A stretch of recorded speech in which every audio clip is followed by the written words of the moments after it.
So when we were thinking about this, we asked ourselves, well, how could we increase the number and quality of innovative ideas and experiments in the business? And that meant, how would we increase the number beyond what we were getting at Siakula? And how could we make them more execution ready? Because what happens with Siakula is you get a volume of ideas.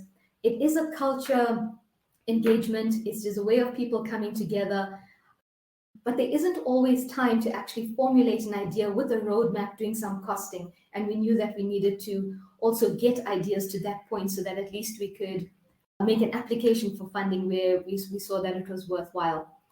And so based on those learnings that we also had was we asked ourselves, well, what if we introduce some enablers? And those enablers we thought of as, well, use of the platform. What are the tools? Where there's some techniques, business model, canvas, etc. What could we train on? Could they be coached? And how could we shift our incentives? So the hypothesis that we had was, well, if we supplement this internal innovation process with these enablers, we would then get this better quality of ideas, maybe something more mature, definitely better articulated.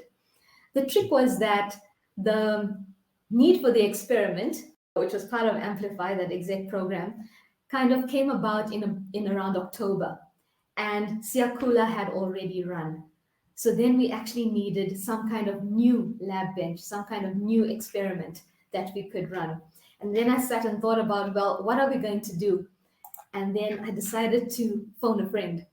And that friend turned out to be Zain Modak, our head of business change execution.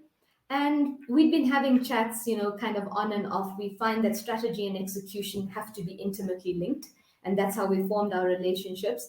And pretty much she had some great ideas about how we could come together. And I'm going to hand over to her now to tell you how we shaped the next challenge that we ran. Over to you, Zain.